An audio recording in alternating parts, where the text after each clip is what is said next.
कभी कभी ऐसा होता है ना कि सबसे गहरी सबसे बड़ी सच्चाइयां बहुत ही सीधे साधे शब्दों में छिपी होती हैं।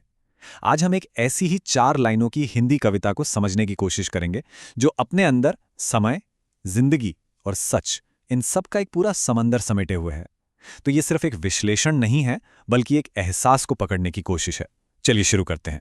इससे पहले कि हम इसके एक एक शब्द को खोलें, बस एक पल के लिए इस कविता को सुनते हैं, इसे महसूस करते हैं। मैं इसे पढ़ता हूं, इसके शब्दों की लय और इनसे जो एक भावना पैदा होती है, उस पर गौर कीजिएगा। दिन गुजरे और साल गए, जीवन तेज विहीन, क्या होता है चंद्र ग्रहण, हुआ सत्य अब दीन। तो कविता का जो पहला हिस्सा है वो हमें सीधे एक कह सकते हैं कि एक उदास और गहरे चिंतन वाले माहौल में ले जाता है।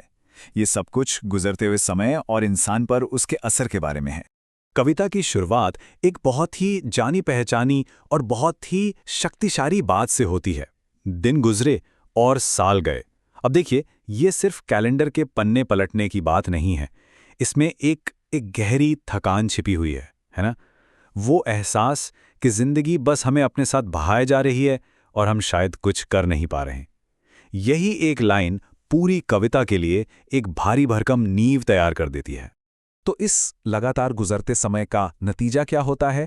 अगली ही लाइन हमें जवाब देती है, जीवन तेज विहीन। ये लाइन समय के गुजरने को सीधे सीधे एक बहुत गंभीर परिणाम से जोड़ देती है। जीवन का तेज मतलब उसकी चमक, उसकी ऊर्जा, उसका जो सार है वो सब खत्म हो गया है। ये एक ऐसे जीवन की तस्वीर है जिसने अपनी रोशनी, अपनी चिंगारी ही खो दी है। और ठीक यहीं पर कविता एक बहुत ही दिलचस्प और गहरा मोड़ लेती है।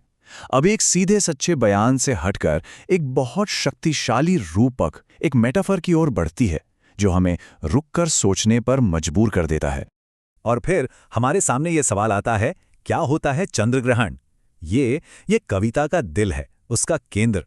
जाहिर सी बात है, कवि यहाँ एस्ट्रोनॉमी की बात नहीं कर रहा है। ये एक ऐसा सवाल है जो हमें बाहरी दुनिया से अपनी नज़र हटाने और अपनी भीतरी दुनिया की ओर देखने के लिए कह रहा है। अच्छा, इससे पहले कि हम इसके मेटाफर में और गहरे उतरें, चलिए एक बार याद कर लेते हैं कि असल में चंद्रग्रहण होता क्या है। ये तब होता है जब पृथ्वी सूरज और चांद के ठीक बीच में आ जाती है और पृथ्वी की परछाई चांद की रोशनी को ढक लेती है। अब बस इस तस्वीर को अपने दिमाग में रखेगा, क्योंकि अब हम वापस कविता पर लौट रहे हैं। तो फिर कविता में ये चंद्रग्रहण क्या है? ये हमारे अंतर्मन का, हमारी आत्मा का ग्रहण है। देखिए, जिस तरह पृथ्वी चांद की रोशनी को रोक देती है, ठीक उसी तरह जीवन की मुश्किलें, थकान और निराशा हमारी आत्मा के प्रकाश को, हमारी अंदरूनी रोशनी को ढक लेती हैं। हमारी भीतरी दुनिया, जो हमारा चांद है, वो बाहरी दुनिया की मुश्किलों यानी पृथ्वी की छाया में आ गया है। और अब हम कविता के आखिरी और शायद सबसे शक्तिशाली हिस्से पर आते हैं कि इस भीतरी ग्रहण का, इस अंदरूनी एक्लिप्स का अंजाम क्या होता है। कविता इस एक झकझोर देने वाली लाइन पर खत्म होती है, हुआ सत्य अब दीन। जरा सोचिए, जब हमारी अपनी ही भीतरी दुनिया में ग्रहण लगा हो, तो फिर सत्य का क्या होगा? वो दीन हो जाता है। दीन एक बहुत गहरा शब्द है। इसका मतलब सिर्फ गरीब नहीं होता, बल्कि शक्तिहीन, बेबस, दयनीय, जिसका कोई महत्व न रह गया हो। तो यहाँ सबसे जरूरी बात यह है कि जब हमारा अंदर का प्रकाश ही बुझ जाता है, तो सत्य हमारे लिए अपनी शक्ति खो देता है।